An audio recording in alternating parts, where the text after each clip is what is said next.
공유결합으로 구성된 간단한 분자들에 대해서 그 구조적 특징을 표현할 때 혼성화라는 개념을 사용하죠. 그래서 그 혼성화에 대한 내용을 지금 좀 얘기해 보려고 하는데, 그것에 대한 아주 세부적인 수학적 원리는 오늘은 얘기하지 않고 좀 더 기초적인 관점으로 혼성화를 살펴보도록 하겠습니다. 우선 혼성화라고 하는 건 이게 독립적 개념이 아니고요, 원래 그 밸런스 본드 띠오리라고 하는 어떤 이론의 일부입니다. 뭐 우리말 번역은 원자과 결합 이론, 뭐 이런 식으로 번역을 합니다만, 이런 식의 뭐 한글 표현보다는 오히려 이제 뭐가 더 많이 쓰이냐면 요 놈의 이게 줄임말, 그래서 이제 VBT라는 표현으로 더 많이 쓰이는 이론이 있는데, 분자의 구조를 뭐 표현하는 굉장히 유명한, 좀 옛날에 많이 사용되었던 이론이죠. 거기에 포함되어 있는 것 중에 하나가 바로 혼성화입니다. 그래서 원래 혼성화를 제대로 이해하려면 이 밸런스 본드 띠오리부터 시작해서 혼성화로 접근을 해야 되는데, 그러려면 좀 수학적 표현 그리고 양자역학적인 토대가 어느 정도 돼야 되거든요. 그러니까 이제 그거는 나중에 배워보도록 하고, 오늘은 그냥 혼성화 자체에 대한 정성적인 표현만 좀 살펴보도록 하겠습니다. 우리가 그 앞서 배울 수 있는 것 중에서 어타믹 오비탈이라고 하는 게 있죠. 바로 그 우리말 번역은 원자 오비탈이라고 하는데, 예를 들어 누구냐면 뭐 s 오비탈이다, p 오비탈이다, d 오비탈이다, 뭐 이렇게 표현하는 것들을 얘기하는 겁니다. 그렇게 이제 원자 안에 있는 전자 배치를 설명하는 이런 오비탈들을 그 만들려고 할 때도 굉장히 수학적인 노력이 많이 필요하거든요. 뭐 슈레딩거 방정식부터 해서 그걸 뭐 수학적으로 처리하는 여러 가지 뭐 변수 분리 과정 등등등 해서 얻어놓은 아주 거대한 수리적 결과인 거죠. 근데 이제 이걸 가지고 이제 뭘 설명해 보려고 하냐면 바로 이 화학 결합에 이 오비탈들을 적용해 보려고 하는 거예요. 근데 이게 가만히 생각을 해보면 이게 조금 좀 잘 안 될 수도 있겠는데 라고 생각할 수 있는 이유는 뭐냐면, 자, 어타믹 오비탈은 그 어떤 대상이 원자 상태일 때 적용하는 거예요. 뭐 주어져 있는 뭐 산소건, 질소건, 원자 플로라이드건, 걔네들이 그 원자 알갱이 하나로 있을 때 그 안에 있는 전자 배치를 표현하는 것들이 바로 어타믹 오비탈이에요.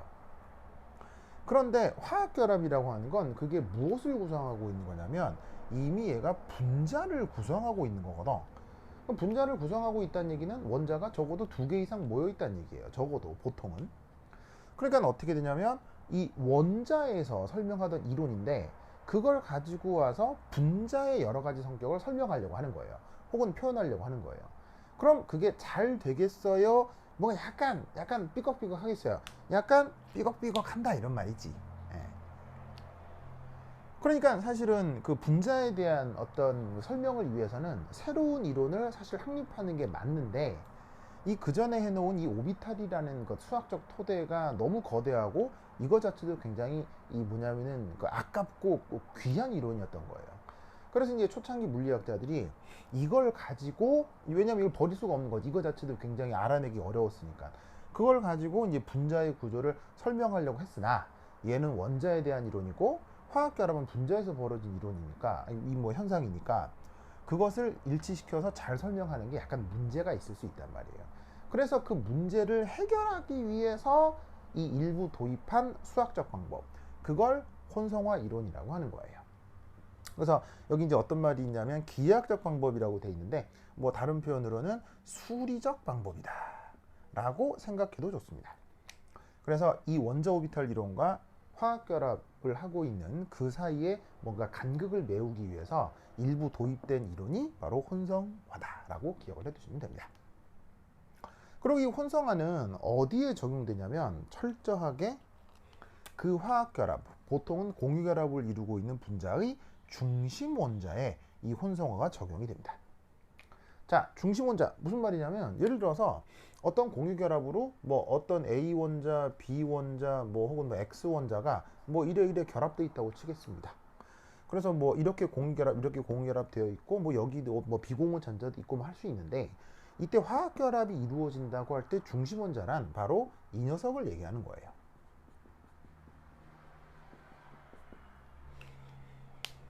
그리고 나머지 지금 뭐 A 원자다, X 원자다라고 하는 건 뭐 얘네들은 뭐라고 얘기할 수 있겠습니까? 말단 원자다, 이렇게 얘기할 수 있죠.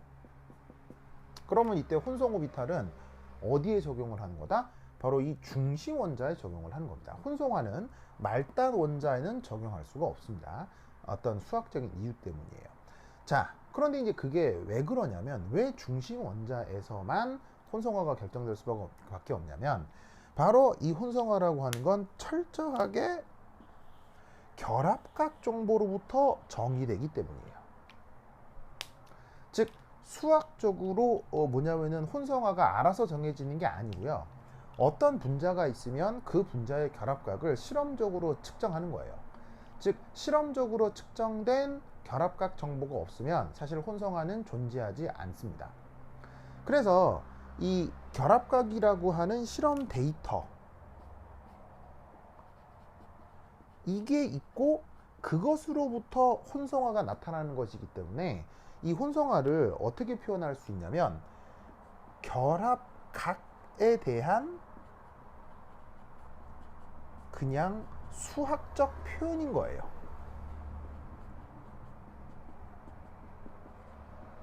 아시겠죠? 그래서 이게 사실은 왜 이렇게 표현되는지에 대해서 전체 수식을 보여드리고 이 그 혼성화를 구성하는 과정을 보여드리면 쉽게 이해가 될 텐데, 뭐 그것까지 하기에는 지금은 좀 힘드니까 우선은 이러하다라고 생각을 하셔야 돼요. 그러니까 이제 이게 화학을 전공하고 그 다음에 뭐 꽤 높은 수준의 화학을 공부한다고 했던 사람들 중에서도 이런 실수가 상당히 많은데, 예를 들어 이런 거예요. 어떤 분자의 결합각이 얼마예요? 이게 이제 뭐 어떻게 실험적으로 측정이 됐겠죠? 그래서 혼성 오비탈이 뭐다. 이런 식의 표현이 이게 옳은 표현이에요. 근데 몇몇 사람들은 이런 표현을 하는 경우가 있거든요. 어떤 분자가 어떤 혼성화를 해. 그래서 결합각이 얼마다. 이런 식의 표현을 하는 경우가 있거든요. 요거는 철저하게 잘못된 표현이에요. 무슨 말이냐면 혼성 오비탈, 혼성화라고 하는 건 이 결합각이 100% 결정하는 거예요. 그럼 이 말은 무슨 말이냐면 결합각 정보가 없으면 혼성화도 알 수 없다는 거죠. 그런데 이제 때로는 이게 그 너무 많은 분자들에서 특정 결합각에서 특정 혼성 오비탈이 막 결정되다시피 하니까 사람들이 이제 착각을 해버려서 혼성화가 미리 있고 그것에 의해서 결합각이 결정된다, 이렇게 착각을 하는 경우가 있는데 절대로 아닙니다. 그래서 요거를 꼭 기억하셔야 돼요. 그래서 결합각이 있어야지만이 수학적으로 혼성화를 표현할 수 있어요. 그렇다면 결합각이 있으려면 어디에서만 결합각이 있을 수 있다? 바로 여기 중심 원자에만 결합각이 정의가 되는 거죠. 여러분, 말단 원자는 결합각이라는 게 있습니까? 자, 뭐 간단히 얘기해서 여러분, 각도는 어떻게 정의됩니까? 각도는 점 3개에 선분 2개가 있으면 이렇게 각도가 정의가 되는 거죠. 즉 각도는 점 3개의 두 선분의 요 중간에 있는 이 점으로 각도가 정의가 되는 거예요. 보시다시피 말단에 있는 점에서는 무슨 각도라는 게 정의가 되나요? 정의될 수가 없죠. 그래서 혼성 오비탈이라는 게 각도로 정의가 되는 거기 때문에 어떤 화학 결합이 있을 때 각도가 있는 건 철저하게 중심 원자에서만 각도를 정의할 수 있죠. 그래서 어떻게 된다? 이 중심 원자에 혼성 오비탈이 적용이 된다는 얘기입니다. 무슨 말 알겠죠? 이게 아주 원칙적으로 이렇게 표현이 되는 거예요.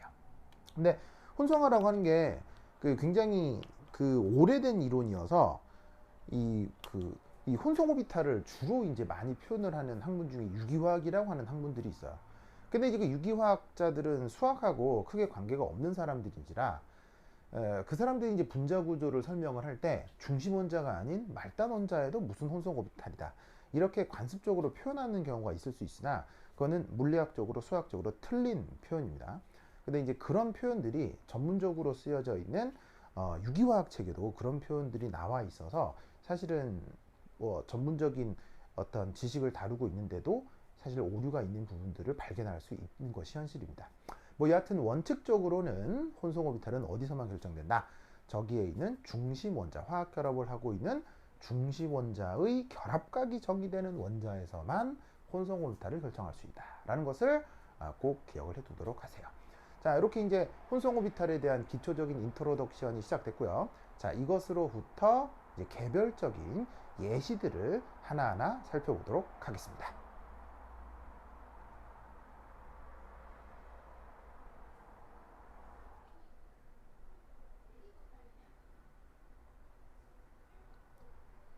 혼성화 중 sp3 혼성으로 설명할 수 있는 대표적인 분자 중에 하나가 바로 요 메테인 분자입니다. 그래서 이 메테인 분자를 토대로 sp3 혼성이라는 표현의 의미가 뭔지 하나하나 살펴보도록 하겠습니다. 자, 우선 혼성화를 표현하려면 첫 번째 그 분자의 루이스 구조 그리기부터 먼저 시작을 해야 됩니다. 그래서 왜 시작이 반이다 뭐 이런 말 있죠. 이런 어떤 구조적 특징을 설명하는 데 있어서 루이스 구조 그리기는 정말로 한 50%쯤 문제를 해결하는 가장 중요한 작업 중에 하나입니다. 뭐 어쨌건 예시로 나와 있는 분자에 대해서 루이스 구조를 한번 그려보죠. 자, 그럼 여러분 보시다시피 여기에 탄소는 최외각 전자가 몇 개입니까? 하나, 둘, 셋, 넷. 그리고 수소는 최외각 전자가 하나죠. 그러면 탄소 한 개하고 수소 네 개로 되어 있는 이 메테인 분자에서 각 탄소와 수소가 모두 옥텟을 만족하게 하려면 어떤 방법으로 공유결합을 형성하면 되죠? 바로 이 홀전자하고 이 홀전자를 이렇게 연결 지으면 각 탄소, 수소 모두 옥텟을 만족하는 구조라고 할 수 있겠습니다. 그래서 이때 어떤 표현을 쓰냐면 이 탄소하고 수소 요들 사이에 뭐가 만들어졌다? 공유 결합 중 시그마 결합이 만들어졌다. 뭐 이런 식의 표현을 쓰죠. 이 시그마라는 표현이 어떤 의미인지는 뒤에서 좀 더 자세히 설명을 하겠습니다. 그런데 뭐 보통 루이스 구조 그릴 때 이렇게 단일 결합선이 나타나면 뭐 보통 시그마 결합이라고 하죠. 근데 그거를 그냥 그대로 받아들이고 이게 어떤 의미인지는 다시 한번 설명을 할게요. 어쨌건 주어져 있는 이 탄소를 토대로 보시면 주변에 시그마 결합이 하나, 둘, 셋, 네 개가 나오죠. 이럴 때 이 중심 탄소에 어떤 표현을 쓰냐면 바로 입체수 스테릭 넘버가 4다 뭐 이런 식의 표현을 쓰는 거죠. 그래서 주어져 있는 이 탄소의 입체수가 지금 보시다시피 4인 것을 이런 식으로 루이스 구조에서 파악할 수 있습니다. 자, 그럼 이제 이것으로부터 여기 있는 이 탄소의 VSEPR을 한번 적용해 보도록 하겠어요. 여러분 VSEPR 기억나세요? VSEPR이 뭐였습니까? 바로 중심 원자를 토대로 주변에 있는 이 전자쌍들의 개수로부터 입체 구조를 파악하는 방법이죠. 뭐예요? 결합 전자쌍 반발 이론이라고 해서 전자쌍들끼리 거리를 최대한 벌려서 그들 사이의 trọng力을 최소화하는 방법이죠. 그래서 여기에 있는 입체수 사인 메테인의 실제 입체 구조가 이러하다라고 생각을 할 수가 있습니다. 이때 이 말단에 있는 이 수소의 그 무게 중심을 가상적 보조선으로 연결을 하면 이압 뚜뚜뚜뚜뚜 해서 뭐를 만들 수 있죠? 정사면체. 그래서 그 뭐 고등교과 과정에 코사인 제이 법칙이라고 하는 게 있죠. 그래서 정사면체를 가정하고 무게중심에 탄소가 있다고 가정을 한 다음에 무게중심에서 꼭지점에 이르는 이 각도를 코사인 제이 법칙으로 실제로 계산할 수도 있습니다. 그러면 각도가 뭐가 나온다? 109.5도쯤이 나오는 거죠. 아시겠죠? 그래서 이 VSEPR이라고 하는 건 상당히 그 똘똘한 접근 방식이라고 볼 수 있는데, 왜냐하면 실제로 이 결합각이라고 하는 것은 요거는 그 실험 데이터예요. 그러니까 어떤 실험을 해야지만이 그 분자의 결합각을 알 수 있다는 얘기예요. 뭐 그 구체적인 실험에는 뭐 마이크로웨이브 스펙트로스코피, 뭐 라만 스펙트로스코피 이런 것 등등이 있는데 그건 뭐 나중에 배워보도록 하시고, 어쨌건 실험을 해야 분자의 결합각을 알 수 있는 거예요. 근데 실험이라고 하는 건 다 좋지만 아주 크나큰 단점이 있죠. 뭐가 있죠? 바로 실험하는 그 사람에게 시간과 그 노력과 그 다음에 돈을 쓰게 만들죠. 그래서 사실은 실험은 좋은 거지만 되도록이면 실험은 적게 하는 게 좋습니다. 왜? 시간도 노력도 돈도 적게 쓰는 게 좋잖아요. 그래서 사실 그 실험해보지 않고 뭔가를 알 수 있는 것이 훨씬 더 효과적입니다. 원래 결합각을 실험 데이터로부터 알아야 되는데 VS-EPR이라는 논리를 이용하면 보세요. 실험하지 않아도 여기서의 각도가 이 정도 된다는 것을 충분히 짐작할 수 있죠. 이 각도는 실제 실험을 해도 이렇게 나오는 겁니다. 근데 그거를 실험해 보지 않아도 우리가 편하게 예측을 할 수 있기 때문에 고등교과 과정에서도 이런 논리를 활용하는 거예요. 그래서 이 VS-EPR이라고 하는 것은 실제 결합각을 알아야 되는 그 실험을 대신하는 똘똘한 논리다. 이렇게 생각을 하시면 됩니다. 여하튼 메테인의 루이스 구조로부터 각도가 109.5도인 것을 측정하거나 혹은 예측할 수 있습니다. 자, 이때 이 분자를 구성한다고 했을 때 여기 나와 있는 탄소, 여기 나와 있는 수소 각각의 최외각 전자 배치를 살펴보도록 하죠. 자, 왜 최외각이냐? 고전화학적으로 화학결합은 어디서 이루어진다라고 설명을 하죠? 네, 최외각 전자 오비탈 전자에서 주로 화학결합이 만들어진다고 가정을 하죠. 그래서 다른 전자 배치보다는 원자들의 최외각 전자 배치가 어떻게 되는지 우선 한번 살펴봅시다. 앞서 말씀드렸다시피 수소의 최외각 전자는 하나죠. 그래서 1s1 이런 전자 배치를 생각할 수 있고요. 탄소의 전자 배치는 보시다시피 최외각 전자가 4개죠. 그래서 최외각 전자 배치를 ES2, EP2 이런 식으로 표현을 할 수 있습니다. 아시겠죠? 네. 자, 그러면 이제 이 상태에서 요 최외각 전자 배치들을 가지고 실제로 화학 결합을 한다고 했을 때 그때 이 결합각이 설명되는지 한번 살펴보죠. 왜냐하면 S오비탈이나 P오비탈 이런 표현들을 알아내는 것에도 굉장히 큰 노력이 필요하다고 했었죠. 그래서 그 굉장히 큰 노력의 결과인 S오비탈, P오비탈 등등등으로 이 화학결합을 실제로 설명할 수 있는지 알아보자 이런 말입니다. 그래서 어타믹 오비탈들로 결합각을 설명해 보도록 하겠습니다. 앞으로 이 어타믹 오비탈, 자, 이게 이제 우리말로 하면 원자 오비탈이잖아요. 그 원자 오비탈이 뭡니까? 여기는 S, P, D 뭐 그런 것들 얘기하는 거예요. 근데 앞으로 얘가 자주 나올 테기 때문에 얘를 줄여서 앞으로 AO 이런 식으로 표기하도록 하겠습니다. 그래서 원자 오비탈을 앞으로 제가 이렇게 표기한다. 기억해 두도록 하시고요. 자, 그러면 중심 탄소의 전자 배치가 어떻게 되느냐? 우선 원자 상태에서는 S오비탈에 전자가 2개고요. 그 다음에 P오비탈에 전자가 2개가 있죠. 근데 P오비탈은 보시다시피 X, Y, Z 세 가지가 있고요. 이 세 가지 P오비탈에 전자 2개가 분산되어 있는 거예요. 그러니까 P오비탈은 세 가지인데 거기 전자 2개가 뭐 요렇게 들어가 있을 수도 있고 뭐 이렇게 들어가 있을 수도 있고 이렇게 들어가 있을 수 있는 거죠. XYG 상대적이기 때문에 아무 오비탈에나 훈투룰의 만족을 위해서 홀전자가 이렇게 하나씩 뭐 이런 식으로 아무 전자 배치나 다 좋다 이런 얘기죠. 그래서 이 원자 상태의 그 전자 배치를 통해서 이 분자가 나타난다라고 했을 때 결합각을 한번 설명을 해보자 라고 하자면, 자, 이때 만약 여기 있는 2개의 전자가 px 오비탈하고 p 오비탈에 그냥 하나씩 있었다고 치자, 만약에. 그래서 지금 이렇게 지금 상황을 표현을 해본 거예요. 그래서 지금 여기서 빨간색으로 그린 이 탄소의 오비탈이 바로 탄소의 2px 오비탈을 뜻하는 거고요.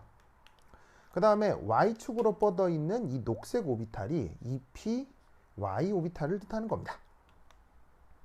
자, 그러면 2px건 2py건 p 오비탈 전체 2개의 전자가 홀전자 전자 배치가 돼야 되죠. 훈투룰에 따라서. 그럼 이 탄소에 있는 전자가 2px와 2py 오비탈에 하나씩 홀전자가 있을 수 있다 이런 말이죠. 그래서 그 전자 배치를 이렇게 점으로 표현해 보았습니다. 자, 그리고 이 x축으로 수소의 무슨 오비탈? 1s 오비탈이 x축과 y축 각각으로 접근한다고 칩시다. 그러면 수소는 최외각 전자가 몇 개 있어요? 하나가 있죠. 그럼 수소가 가지고 있는 하나의 홀전자가 요렇게 제공이 되면 이때 요 탄소의 홀전자, 수소의 홀전자 탄소의 홀전자, 수소의 홀전자가 여기서 뭐 요런 식의 단일 결합을 이룰 수 있는 거예요. 이게 바로 뭐 시그마 공유 전자쌍이 되는 거죠. 그래서 이런 식으로 어떤 원자와 어떤 원자 사이의 전자쌍으로부터 공유결합이 만들어진다는 설명을 할 수 있는데, 이런 타입의 설명을 앞서 얘기했던 밸런스 본드 띠오리라고 합니다. 물론 지금은 밸런스 본드 띠오리를 더 자세히 얘기하진 않겠지만 여하튼 이런 관점의 설명을 밸런스 본드 띠오리라고 해요. 근데 요거는 특히나 요것에 대한 수학적 표현은 나중에 배워보도록 하고, 여하튼 지금 이런 식으로 탄소 수소와 탄소 수소에서 나타날 수 있는 어떤 화학 결합을 모델링을 해본 거예요. 자, 그런데 이 모델링에서는 뭔가 문제점이 있을 수 있어요. 뭐냐면 우선 탄소 주변에 수소가 4개 있는데 뭐 2개밖에 안 그려본 것도 문제긴 하지만 사실 더 큰 문제는 뭐냐면요, 바로 이것입니다. 자, 이게 뭐냐면 기하학적으로 px 오비탈하고 py 오비탈은 서로 어떤 관계예요? 서로 각도가 직각이죠. 그러면 이렇게 탄소 수소가 결합을 이룬다라고 하면, 자, 이 탄소의 결합각이 몇 도입니까? 109.5도죠. 그 109.5도를 지금 설명해줘요? 설명해주지 못해요? 설명해주지 못한다는 겁니다. 그래서 이런 식의 원자 오비탈을 그대로 결합각 설명에 도입을 하게 되면 이렇게 결합각을 설명하지 못하는 경우가 나타날 수 있다는 얘기죠. 무슨 뜻인지 아시겠죠? 그래서 지금 원자 오비탈을 도입해서 이 결합각을 설명을 하려고 하는 이 시도는 어떻게 된다? 지금 어떻게 된다? 실패한 것이다. 이렇게 판단을 할 수 있습니다. 알겠죠? 자, 이 표현에서 잠깐 눈여겨볼 게 이게 지금은 이라는 거예요. 지금 예로 든 메테인 분자에서는 어타믹 오비탈로 결합각 설명하는 것이 실패하였지만 아닌 경우도 있을 수 있어요. 그런 경우는 설명이 잘 되면 그냥 그 원자 오비탈로 결합각을 그냥 그대로 설명하셔도 돼요. 상관이 없습니다. 그런데 이렇게 실패할 경우 예를 들어 어떻게 할 거냐라는 거죠. 그래서 도입된 이론이 뭐라고 했었죠? 바로 혼성화라고 하는 거예요. 아까 도입 부분에서 혼성화가 왜 만들어지는 거라고 했어요? 애써 만들어 놓은 원자 오비탈 이론과 실제 화학 결합에서 나타나는 결합각 정보에 대한 불일치를 설명하기 위해서 도입한 이론이 혼성화라고 했었죠. 보세요. 불일치. 아시겠죠? 그래서 저 기존에 우리가 만들어 놓았던 저 S 오비탈, P 오비탈, D 오비탈이라고 하는 저 원자 오비탈 컨셉을 화학 결합의 어떤 그 현상을 표현할 때 써보고 싶은데 지금 안 된다 이런 말이지. 그래서 학자들이 어떻게, 이거 어떡하지? 뭐가 조금 보완할 수 있는 이론이 없나? 그래서 만들어진 것이 혼성화다 라는 생각을 할 수 있어야 된다 이런 말입니다. 아시겠죠? 그렇다라고 하면 이 혼성화가 어떻게 나타나는지 한번 살펴보도록 합시다.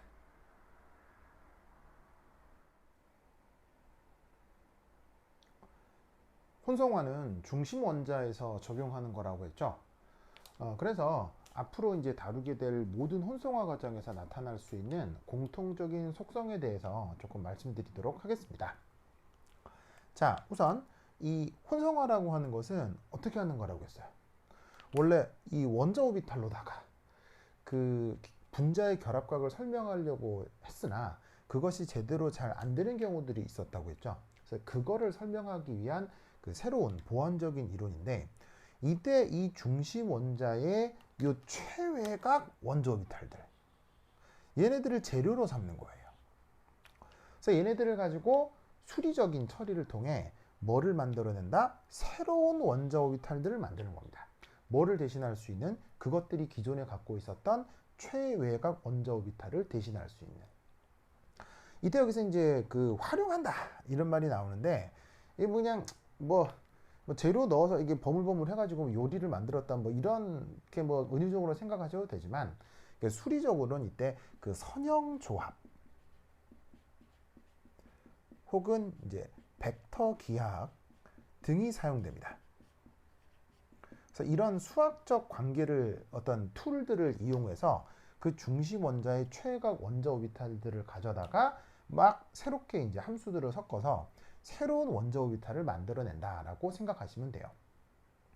예를 들면 이제 이 선형 조합과 벡터 기하학을 실제로 여러분들한테 한번 보여드리면 이 과정이 이제 굉장히 쉽게 이해가 되겠지만 지금은 수학적 얘기를 최대한 뺀 상태이기 때문에 이걸 직접 보여드리지 않겠습니다. 그래서 얘를 이제 어떻게 생각을 하시는 게 좋냐면 여러분 왜 그 어렸을 때 보통 초등학생 때 많이 가지고 놀던 왜 지점토라고 하는 거 있어요? 왜 고무차르기라고 하기도 하고요. 그래서 왜 그 만지면 말랑말랑한 고무 느낌이 나는데 이게 뭐 공장에서 만들어진 거라 약간 이렇게 휘발성 냄새도 나고 그다음 색깔도 알록달록한 그 말랑말랑한 그 뭐 흙덩이라고 해야 될까요? 뭐 그런 그 놀이기구들이 있잖아요. 초등학교 때 가지고 놀던 거. 그래서 그게 어떻게 되냐면 뭐 예를 들어서 막 색깔도 알록달록해서 뭐 흰 찰흙도 있고 빨간 찰흙도 있고 막 그렇단 말이에요.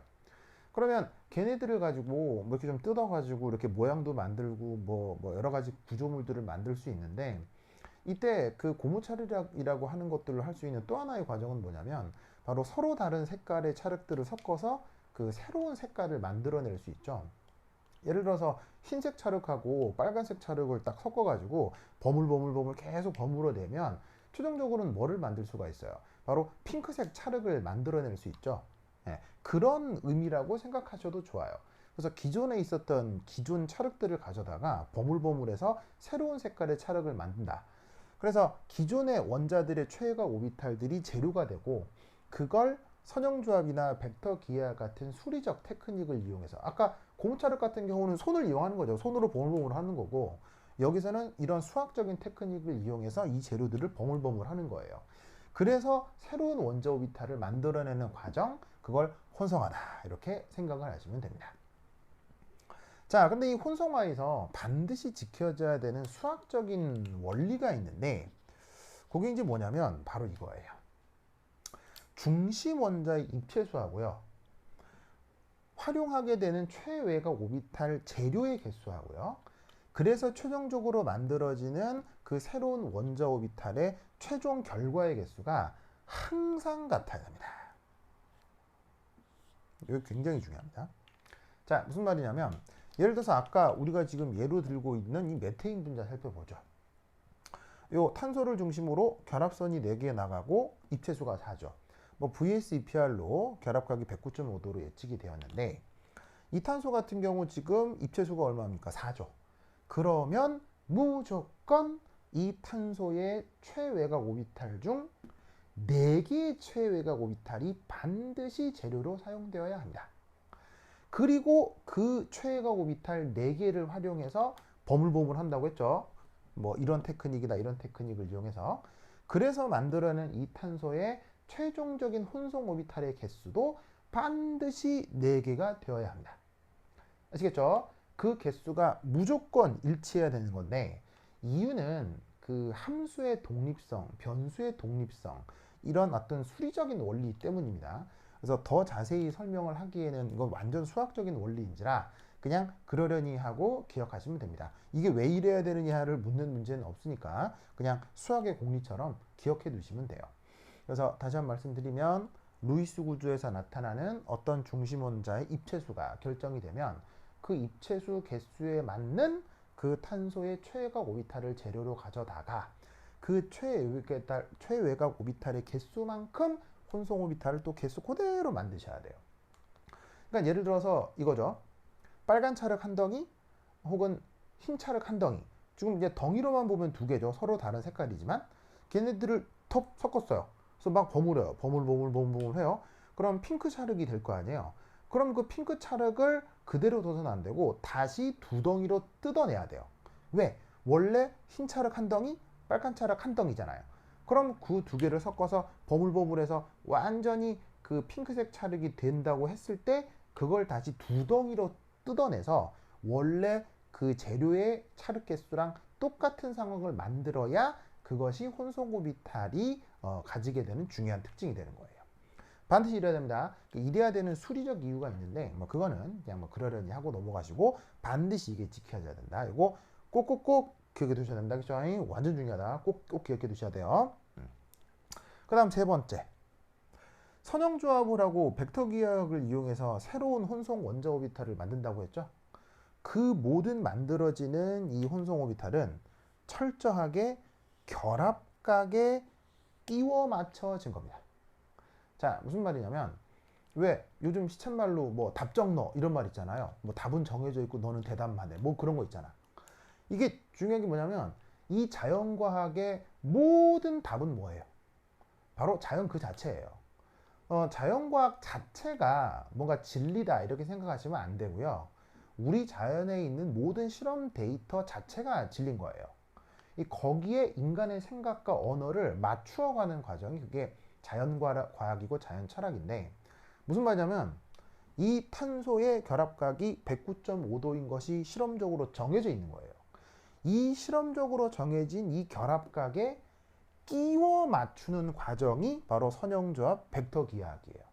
그걸 활용해서 만들어진 새로운 혼성 원자 오비탈들은 반드시 이 결합각에 맞추어서 사람들이 만들어내게 되어 있는 거예요.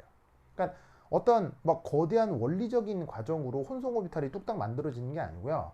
그냥 각도가 정해져 있어요. 그 각도를 설명할 수 있는 오비탈들을 만들어 나가는 거예요. 무슨 뜻인지 아시겠죠? 그래서 혼성 오비탈이라는 것 자체가 답이 아니고 실제 분자의 결합각이 답이고 거기에 혼성 오비탈을 만들어서 끼워 맞추어 나간다. 그러한 수리적 과정이 바로 요거와 요겁니다. 실제로 요 과정은 여러분들한테 내가 실제로 보여드리고 싶어요. 보여드리고 싶을 정도로 수학적인 수준이 굉장히 낮습니다. 네. 그러니까 중학생 정도의 기하학 실력만 있으면 누구나 할 수 있는 수학적 방법으로 혼성 오비탈을 만듭니다. 되게 어려울 것 같죠? 아니에요. 실제로 혼성 오비탈을 만드는 과정은 수학적으로 수준이 굉장히 낮은 수준의 수학이 요구될 뿐입니다. 그래서 한번 보여드리고 싶은데 그 수학을 도입하게 되면 지금 이 설명 내역이 엄청 많아지기 때문에 그냥 요렇게만 기억을 해 두시기 바랍니다. 그래서 우선 지금은 sp3 혼성에 대해서 제가 지금 설명드리는 것이지만 이게 꼭 sp3 혼성 오비탈이 아니라 다른 혼성 오비탈에도 지금 저기서 말씀드리는 저 세 가지 특징이 항상 나타난다라는 걸 명심하시고 다른 혼성 오비탈들을 생각하거나 공부할 때도 저 세 가지 특징들이 나타나는지를 수시로 계속 살피셔야 돼요. 그래야지 지금 내가 이 혼성 이론을 도입해서 분자 구조를 설명하는 과정이 옳게 가고 있는지 틀리게 가고 있는지를 수시로 확인을 할 수 있게 되는 겁니다. 저 세 가지 사실 꼭 명심해 주세요.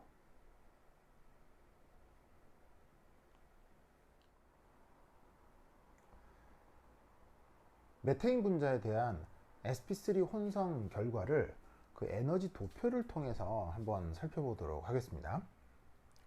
자, 여기 탄소의 의미가 뭐냐면 바로 주어져 있는 메테인 분자에서 중심 원자 탄소를 여기 그려본 것입니다. 자, 이 탄소의 그 최외각 전자 배치는 어떻게 되냐면 보시다시피 ES2, EP2가 되는 거죠. 그래서 최외각 전자가 하나, 둘, 셋, 네 개다 라고 표현하고 실제 전자 배치는 이런 식으로 하는 것이죠. 이때 XYZ는 절대적입니까? 상대적입니까? 3차원 공간에서 XYZ는 서로 상대적인 거죠. 왜냐면 이 세 개의 축은 3차원 공간상에서 아무렇게나 이렇게 정할 수가 있기 때문에 이 두 개의 전자가 지금은 XY에 들어갔다고 지금 표기가 되어 있지만 뭐 YZ에 ZX에 들어갔다고 표현해도 전혀 문제될 게 없습니다. 자, 그런데 혼성화를 할 때 뭐를 반드시 지켜야 된다고 했어요? 바로 이 입체수로 결정되는 재료와 결과의 개수를 반드시 일치시켜야 된다고 했었죠? 지금 주어져 있는 메테인 분자는 보시다시피 입체수가 얼마인? 4잖아. 그렇다면 지금 여기서 어떤 원자 오비탈들을 가져다가 혼성화를 시켜야 되겠어요? 바로 최외각 원자 오비탈 보시다시피 요렇게 4개. 요게 지금 혼성화의 재료가 되겠습니다. 자, 그럼 이때 여기서 자, 하이브리다이제이션, 자, 우리말로 혼성화라고 한 걸 영어 표현으로 써봤습니다. 자, 그러면 이 혼성화의 결과는 뭐냐면 여기 있는 ES 오비탈, EPX, EPI, EPZ의 이 혼성화의 재료들을 가지고 수학적 처리를 한다고 했죠. 뭐 선형조합이건 뭐 벡터 기하건 하여튼 그런 그 수학적 처리를 해서 얘네들로부터 혼성화의 결과를 만들어내야 되는데 그 혼성화의 결과가 지금 몇 개가 돼야 되죠? 보시다시피 이런 식으로 4개가 나와야 합니다. 왜 4개죠? 입체수가 4고 그래서 사용한 재료도 4개고 결과도 4개여야 됩니다. 이 개수가 철저하게 지켜져야 되고 이게 하나라도 어긋나면 100% 틀린 겁니다. 아시겠죠? 자, 그래서 그 만들어진 이 새로운 원자 오비탈들에다가 이름을 H1, 2, 3, 4라고 붙여보았습니다. H는 뭐 특별한 의미는 없고요. 이게 혼성화를 영어로 하이브리다이제이션이라고 하기 때문에 여기에다가 H 이렇게 이제 따서 보았습니다. 자, 이 혼성 오비탈의 이제 첫 번째 특징은 바로 이 녀석의 에너지 준위가 보시다시피 ES 오비탈보다는 약간 불안하고 EP 오비탈보다는 약간 안정하죠. 실제로는 어떻게 되냐면 ES 오비탈과 EP 오비탈 에너지 준위의 정확한 평균으로 얘네들의 에너지가 결정이 됩니다. 아까도 왜 빨간 차력, 흰 차력 얘기했었잖아요. 그 빨간 차력하고 흰 차력을 막 섞으면 핑크 차력이 되죠. 핑크 차력은 당연히 흰 차력도 아니고 빨간 차력도 아니지만 핑크 차력에는 그 직전의 흰 차력의 느낌과 빨간 차력의 느낌이 동시에 나타나죠. 무슨 말이냐면 이 에너지 준위가 이 p 오비탈과 s 오비탈 그 재료의 영향을 받아서 그 에너지 준위가 이 둘 에너지 준위의 평균으로 정확하게 나타나야 됩니다. 그래서 이게 이 혼성화 결과에서 첫 번째 나타나는 현상이라는 거 이거 기억하시고 그래서 지금 에너지 준위가 p 오비탈보다는 약간 안정하게 s 오비탈보다는 약간 불리하게 이렇게 그려져 있죠. 자, 그 다음 여기에 있는 이 H1, 2, 3, 4 오비탈 얘를 지금 한꺼번에 HI라고 썼습니다. I는 1에서 4까지라고 하면 되고요. 얘네들은 지금 어떻게 표기를 하였냐면 에너지적으로 동등하게 그려져 있죠. 왜 이랬을까요? 자, 이 혼성화라고 하는 건 결국 뭐를 설명해야 되는 거냐? 바로 4, 4개, 입체수 4로 나타나는 이 중심 원자에서 이 전자쌍들의 이 성격과 배치를 설명하는 것이 바로 이 혼성화의 결과거든요. 그럼 여기서 나타나는 H1, 2, 3, 4는 결국 이 탄소 주변에 탄소, 수소, 탄소, 수소, 탄소, 수소의 4개의 시그마 결합을 설명해 주기 위해서 도입된 새로운 함수들이란 얘기예요. 그렇다면 이 함수들이 원래 결합의 특징을 그대로 반영을 해야 되겠죠. 자, 뭔 말이냐면 여기도 탄소, 수소, 탄소, 수소, 탄소, 수소, 탄소, 수소가 있는데 이게 아까 입체 구조 여기다 그렸다가 이제 지웠던 거 기억해 내셔야 되는데 이놈의 탄소를 중심으로 정사면체가 나타나죠. 그럼 정사면체가 나타난다는 얘기는 기하학적으로 이화학결합, 이화학결합, 얘, 이 4개를 구분할 수 있다는 얘기입니까? 구분할 수 없다는 얘기입니까?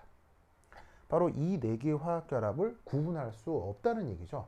기하학적으로 완벽하게 동등한 녀석들입니다.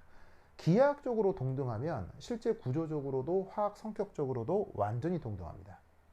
그래서 동등한 4개의 결합을 설명하기 위해서 여기에 있는 H1, 2, 3, 4도 에너지적으로 동등하게 지금 표기가 되어 있는 거예요. 아시겠죠? 자, 그리고 또 중요한 것. 혼성화는 무엇으로부터 만들어진다고 했습니까? 철저하게 이 결합각이 혼성화를 결정한다고 했죠. 그래서 이 HI, 1번이 됐건 2, 3, 4번이 됐건 이 HI는 서로 결합각이 뭐 하도록 109.5도가 되게 되어 있습니다.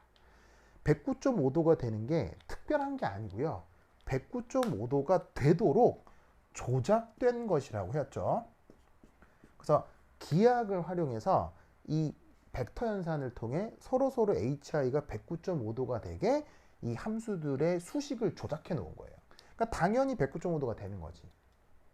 이것으로부터 혼성 오비탈은 철저하게 무엇에 종속되어 있는 것이다? 그 분자의 결합각에 종속되어 있는 것이다 라는 것을 명심하셔야 돼요. 결합각이 없으면 그래서 결과적으로 이런 혼성 오비탈을 만들어낼 수가 없습니다. 그것을 명심하셔야 돼요. 아시겠죠? 그래서 혼성화가 먼저가 아니라 결합각을 결정하고 알아내는 것이 그것이 우선입니다. 자, 이제 이것도 그 새로운 오비탈이기 때문에 여기 이제 전자 배치를 한번 하여 볼게요. 자, ES 오비탈 2개, EP 오비탈 2개에서 총 최외곽 전자가 하나, 둘, 셋, 네 개가 있죠? 그럼 이 하나, 둘, 셋, 넷 이거를 여기 어떻게 배치하면 되겠습니까? 바로 요렇게, 요렇게, 요렇게, 요렇게 이런 식으로 전자 배치를 합니다. 자, 혼성 오비탈의 전자 배치를 할 때는 뭐를 눈여겨 보셔야 되냐면 바로 요겁니다. 요런 원리로 이 전자 배치를 하고 있다 라는 것을 꼭 기억하셔야 돼요. 자, 그럼 요런 원리라고 하는 게 뭐냐면 바로 훈투르를 얘기하는 겁니다. 여러분 오비탈의 전자 배치할 때 훈투르 기억나시죠? 자, 훈투르 뭐예요? 바로 홀전자를 최대로 많이 배치시키고 그 다음에 홀전자들의 스핀을 또 같은 방향으로 유지하는 것, 그것이 훈투르에 의한 전자 배치고, 그렇게 하면 에너지적으로 안정해진다고 하죠. 바로 이 혼성 오비탈에서는 철저하게 이 원리를 따라야 돼요. 그리고 이것이 앞서 말씀드렸던 밸런스 본드 띠오리의 이 어떤 기본적인 조건입니다. 이 혼성 오비탈에 앞서서 밸런스 본드 띠오리의 일부라고 했었죠. 그 밸런스 본드 띠오리의 토대가 바로 이 훈투르이에요. 그래서 이제 요 녀석에 대해서 아직 자세히 설명은 안 드렸지만 어쨌건 요 원리대로 전자 배치를 하면 된다 라고 기억을 해 두시면 됩니다. 아시겠죠? 자, 이제 이렇게 만들어진 H1, 2, 3, 4의 이름을 한번 좀 부여해 보고 싶습니다. 이름이라. 자, 이거 얘네들의 결과에 대한 이름을 어떻게 부여해 볼 수 있을까요? 왜 우리나라 음식 맛있죠? 그런데 뭐 꼭 우리나라 음식만 맛있겠습니까? 뭐 전 세계 모든 사람들이 음식 먹어줄 사람들을 위해서 정성스럽게 음식을 만들었다면 다 맛있는 음식이고 훌륭한 음식이겠죠. 이때 뭐 기존에 그 좀 널리 알려진 음식들 중에서 뭐 프랑스 요리, 뭐 이탈리아 요리, 이런 서구의 요리들이 있잖아요. 그럼 뭐 여러분들 중에도 그런 서구 요리를 좋아하시는 분들이 있을 수는 있겠지만, 사실 뭐 그런 서구 요리에 대해서 이제 완벽하게 이제 그 취향이 일치하시는 분들이 흔치 않을 수도 있을 것 같은데, 그것에 대한 뭔가의 그 가장 기본적인 장벽이 뭘까요? 바로 언어겠죠. 그래서 뭐 한번 먹어보고 싶은데, 그런 거를 다루는 식당에 가보고도 싶은데, 프랑스 요리, 뭐 다음에 이탈리아 요리의 그 전문적인 그 음식 문화에 대해서 이게 뭔 말을 들어도 알아듣지 못하겠다. 그 다음에 그런 음식의 그 음식 이름 봐도 이게 뭔 말인지 모르겠다. 뭐 이럴 수 있잖아요. 그래서 이제 저도 이게 무슨 프랑스 요리 이런 걸 한번 이름 같은 걸 보면 뭐 이름이 뭐 이상하게 적혀 있어서 이게 뭐지? 궁금해서 제 동생한테 한번 물어본 적이 있습니다. 왜냐면 제 동생이 불어 전공이거든요. 그래서 동생한테 동생, 이 프랑스 요리는 왜 이렇게 이름이 길고 어려운 거야? 라고 물었더니 동생 그게 이름을 어렵게 지으려고 한 게 아니고, 그 프랑스 요리는 그 요리에 사용된 재료와 그 재료의 조리법을 그냥 음식 이름으로 쓴대요. 그래서 그게 이름이 어려운 게 아니라 우리가 그 서양의 언어를 쓰지 않기 때문에 모르는 거지, 그 서양 언어에 익숙하면 이게 음식 이름만 딱 봐도 이게 무슨 맛이 날지 약간 상상이 된대요. 네, 그런 거죠. 그러니까 이름이 어려운 게 아니라, 그러니까 그들의 문화권에서는 상당히 그 편리하게 이름을 지어 놓은 거예요. 그래서 뭐 예를 들어서 뭐 버터에 졸인 뭐 전복 구이 요리 뭐 이런 거면 버터, 전복, 굽다 이걸 불어로 바꿔서 그냥 풀었으면 그게 요리 이름이 된다는 얘기죠. 무슨 뜻인지 알겠죠? 근데 내가 왜 그런 얘기를 하느냐? 그런 식의 서양적 감수성이 여기도 적용된다는 얘기예요. 자, 무슨 말이냐면 요 H1, 2, 3, 4 이름을 지어야 될 거 아니에요. 그럼 이게 이름이 뭐냐? 모르겠다 이거지. 그럼 이름을 어떻게 짓느냐? 이렇게 짓는 거예요. 바로 ES, EPX, EPY, EPZ 혼성이다. 이렇게 이름을 짓는 거예요. 뭐 한 거냐면 얘네들이 만들어지게 된 재료들이 있다고 했잖아요. 그 재료들의 이름을 그냥 나열하는 거예요. 무슨 말인지 알겠죠? 내가 왜 그 프랑스 요리, 이탈리아 요리 얘기한, 서양 요리 얘기한 이유 알겠죠? 그냥 뭐 그 문화적 감수성이라고 하는 건 뭐 인문과학이건 뭐 자연과학이건 아니면은 뭐 예술이건 그 지역에 사는 사람들은 좀 공통적일 수 있잖아요. 그러니까 이 자연과학자들도 그 서양의 자연과학자들도 얘네들 이름 붙일 때 그냥 재료의 나열로 얘네들의 이름을 붙인 거예요. 뭔 말씀 아시겠죠? 그런데 이걸 ES, EPX, EPY, EPZ 혼성이다 라고 얘기를 하면 이름이 너무 길잖아. 그래서 얘를 어떻게 바꿨어? S, PX, PY, PZ 혼성이라고 이름을 줄여 쓰는 거야. 이 앞에 붙어 있는 주양자 수를 뺀 거지. 근데 이것도 귀찮아. 그래서 어떻게 줄였어? 더 간단하게 sp3 혼성이라고 줄여 쓰는 거예요. 의미가 뭐냐면 S오비탈하고 P오비탈이 재료가 된 건데 이때 P오비탈은 3개를 사용했고 그 다음에 S오비탈은 지금 여기 1개를 사용했다 라는 뜻의 줄임말이 바로 sp3 혼성이에요. 이게 지금 이 챕터의 제목 sp3 혼성의 의미가 되는 것입니다. 무슨 뜻인지 아시겠죠? 그래서 이걸 어려워 마시고요.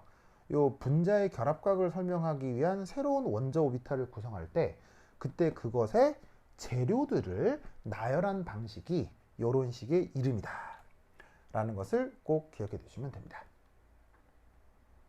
이 혼성 오비탈을 얘기할 때 또 하나 그 기억해 둬야 되는 좀 표현 중에 S 캐릭터라는 표현이 있습니다.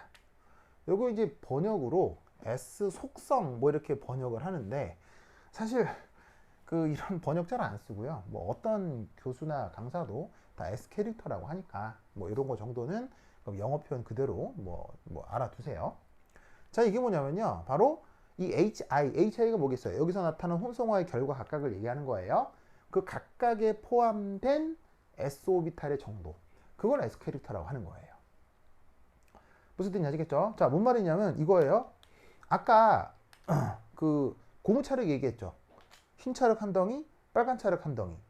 두 개를 막 치대요. 뭐 될 때까지? 완전히 핑크 차력으로 균일해질 때까지. 막 치대요. 그런 다음 혼성화라고 하면 이걸 다시 어떻게 해야 돼요? 원래 조각 개수로 떨어뜨려 내야 되죠. 그래서 흰 차력 한 덩이, 빨간 차력 한 덩이였으니까 핑크 차력을 만들어도 그걸 다시 뜯어서 두 덩이로 만들어야 된다는 얘기예요. 그럼 여러분 그렇게 다시 두 덩이의 핑크 차력을 만들었을 때 이 핑크 차력 한 덩이 각각에는 앞서 빨간 차력이 몇 개씩 포함되어 있는 거죠? 간단한 산수로 절반 50%씩 들어있는 거잖아요. 그렇게 카운팅하는 것을 그냥 S 캐릭터라고 하는 거예요. 무슨 말이냐면 S오비탈 1개, P오비탈 3개를 버물해서 동등한 H1부터 H4까지 만들었죠. 그러면 어떻게 되냐면 이 S오비탈이 여기에 몇 개씩 포함되어 있냐는 얘기예요. 이 하나가 균등하게 포함되어야 되니까 S오비탈 4분의 1개씩 포함되어 있겠죠. 그걸 이렇게 계산하는 거예요. 혼성화가 S오비탈 하나에 P오비탈 3개로 만들어진 건데 그 중에 S오비탈의 비율이 어떻게 되느냐? 이 경우는 25%겠죠.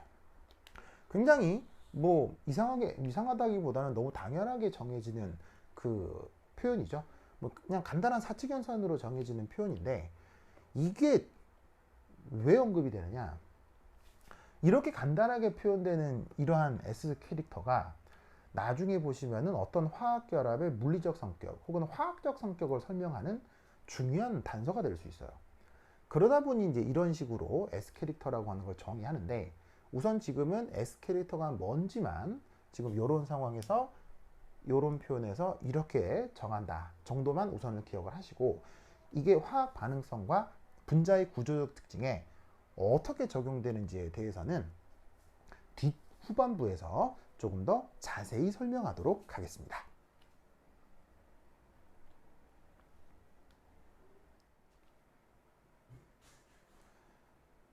방금까지는 혼성화의 결과를 에너지적 관점에서 살펴봤죠.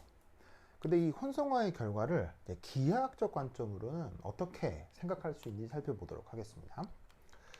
자, 우선 이게 그 혼성화의 결과를 상대적으로 좀 그려본 겁니다. 자, 혼성화의 결과라는 게 이제 뭔 말이냐? 자, 여기 P라고 쓴 건 어떤 P 오비탈을 뜻해요. 그러니까 여기에 있는 이게 PX이거나 PY이거나 PZ이거나. 그래서 이 축이 그냥 뭐 X축이냐 Y축이냐 G축이냐에 따라서 이게 PXYZ가 될 수 있는 거죠. 그래서 어떤 P 오비탈을 이렇게 그 축방에 대해서 그려보았습니다. 여기서 실선으로 그린 부분과 점선으로 그린 부분의 의미는 요거예요. 그 p 오비탈을 뜻하는 그 오비탈이라고 하는 함수의 수식이 플러스 함수값을 뜻하는 거고요. 그 다음 이렇게 점선으로 그린 건 보시다시피 마이너스 함수값을 뜻합니다. 그러니까 p 오비탈을 표현하는 수식이 있지 않겠습니까? 그 수식상에서 함수값의 플러스와 마이너스의 위상이 생기는 겁니다. 하지만 그 위상이 생기건 말건 실제로 전자가 그 존재할 확률은 이 함수값의 제곱과 관련이 있기 때문에 실제로 이게 마이너스다 플러스다가 전자가 존재할 확률을 뭐 그대로 얘기한다라고 생각할 필요는 없어요. 다만 이 탄소를 중심으로 p 오비탈은 이 한쪽과 그 반대쪽의 함수값의 크기가 똑같아요. 부호는 서로 반대지만 크기가 같아요. 그러니까 제곱을 했을 때 제곱의 결과가 같죠. 그래서 어떤 탄소의 p 오비탈을 중심으로 한 이 양쪽 앞뒤에 대해서 보시다시피 전자 발견 확률이 똑같습니다.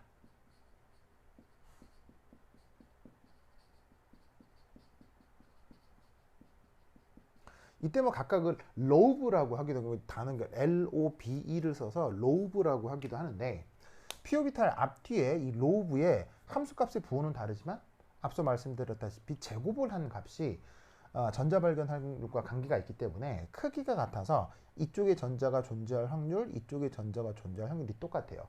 그래서 지금 크기는 지금 거의 똑같게 이게 왜냐면 똑같게 그리고 싶었는데 대강 뭐 같게 보이는지 모르겠네요. 여하튼 양쪽의 크기가 동일하다. 그런데 그것이 혼성화가 됩니다. 뭐 이런 식으로 s 오비탈이 포함되건 뭐 어쨌건 해서 sp3 혼성화가 된 겁니다. 그 결과 중에 하나를 그린 거예요. 그리고 실제로 이 결과는 지금 말씀드린 sp3뿐 아니라 뭐 sp2, 뭐 sp 혹은 그 외에 다른 혼성 오비탈에서도 이 기하학적 관계는 마찬가지입니다.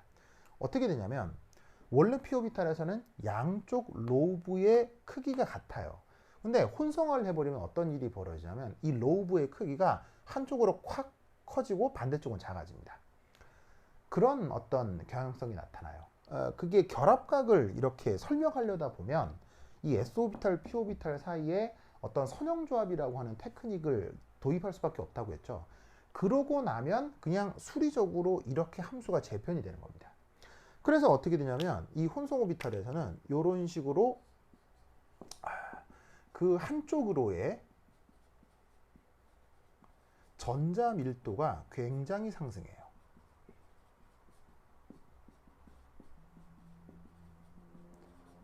그냥 p 오비탈에서는 양쪽의 전자 밀도가 동일하지만 혼성 오비탈에서는 한쪽보다는 반대쪽의 전자 밀도가 굉장히 상승합니다.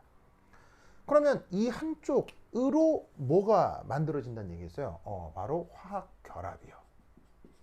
그래서 화학 결합이 형성되는 방향으로 바로 전자 밀도가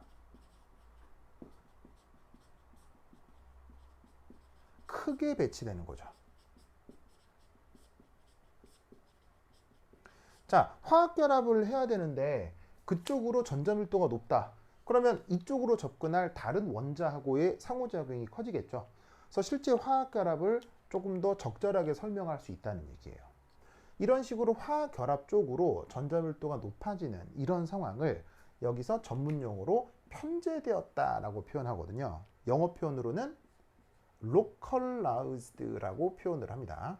그래서 이제 localized 그 다음에 우리말 표현은 편제라고 표현을 하는데 혼성 오비탈을 적용을 하게 되면 원래 원자 오비탈보다 그 결합 쪽의 전자 밀도가 높아지는 그런 편제적 상황을 잘 표현할 수가 있는 거죠.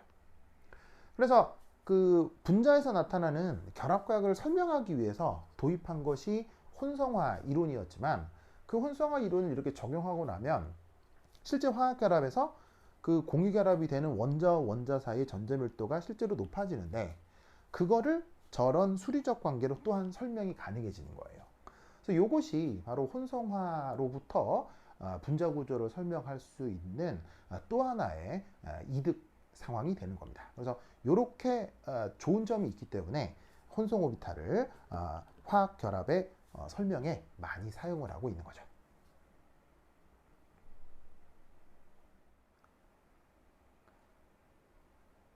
최종적으로 만들어진 혼성 오비탈이 그래서 결국 분자 구조 결정에 어떻게 이제 설명을 해줄 수가 있을까요? 자, 그래서 지금 살펴볼 게 뭐냐면, 자, 탄소인데 어떤 탄소냐면 지금 설명을 드리고 있는 sp3 혼성을 하고 있는 탄소라고 표시를 했습니다. 뭔 말이냐면 바로 이 상황의 탄소를 얘기를 하는 건데, 원래 탄소의 최외각 전자 배치는 이러하죠. 근데 이 분자의 구조적 성격, 특히나 결합각을 설명하기 위해서 이 최외각 오비탈을 이렇게 H1부터 H4까지 새롭게 재조정했다고 했습니다. 그럼 이때 이 H1, 2, 3, 4가 그래서 결국 분자 구조하고 무슨 관계가 있느냐? 바로 이렇게 표현을 할 수가 있어요. 여기 있는 H1, 2, 3, 4가 뭐라고 했습니까? 서로 109.5도가 돼야 된다고 했었죠. 저 설명을 위해서.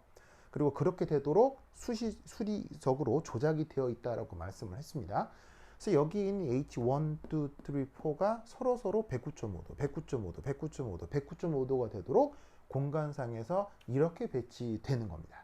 이렇게 되도록 수식을 조작을 해 놓은 거예요.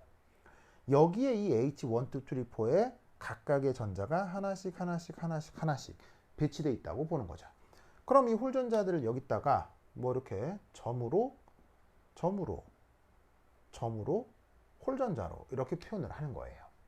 그래서 탄소의 최외각 전자가 4개인데 그게 혼성화 전에는 s오비탈과 p오비탈에 분산되어 있었지만 혼성화를 하게 되면 새로운 H1, 2, 3, 4 오비탈에 이렇게 홀전자 전자 배치로 나타난다라고 설명을 하는 거예요. 그러면 이게 어떤 구조적 설명을 할 수가 있냐면 이 홀전자 하나와, 자, 예를 들어서 이 탄소가 결국엔 누구랑 공유결합을 해야 됩니까? 바로 이 수소랑 공유결합을 해야 되죠. 그럼 이 축방향으로 어떤 수소가 접근해 오는 거예요. 근데 이 수소는 어떤 오비탈에 전자 배치가 되죠? 바로 이런 식의 1s 오비탈에 전자 배치가 되는 거죠. 그럼 1s 오비탈에 수소는 전자 몇 개를 가지고 있습니까? 하나의 홀전자를 가지고 있죠. 그래서 탄소의 혼성 오비탈이 가지고 있는 하나의 홀전자와 수소의 1s 오비탈이 가지고 있는 하나의 홀전자가 전자 쌍을 이루면서 여기서 이제 뭐를 형성하게 된다? 이 탄소와 이 수소 사이에 시그마 공유 결합을 이루게 되는 거예요. 이렇게 접근하는 수소가 뭐 여기뿐 아니라 이쪽으로도 접근한다라고 생각을 하면 이 탄소 주변의 109.5도와 그 다음에 이 탄소를 중심으로 한 사면체 배치 구조, 그것을 이렇게 기하학적으로 수학적으로 표현을 할 수 있는 거죠. 그래서 원래 분자가 가지고 있는 결합각 정보를 수학적 기하학적으로 표현하기 위한 방법, 그것이 혼성화인 것입니다. 방금도 말씀드렸다시피 기하학적이고 수학적으로 표현하는 것이 혼성화지, 저 결합각의 근본적 원인을 설명하는 게 혼성화가 아닙니다. 그래서 분자에서 나타나는 결합각 정보를 저런 수리적 혹은 기하학적 방법으로 표현을 할 수 있는데, 그런 것과 관련된 테크닉을 우리가 혼성화라고 한다라고 생각해 두시면 됩니다. 이렇게 sp3 혼성에 대한 그 기본적인 이해를 해 두시면 되겠습니다.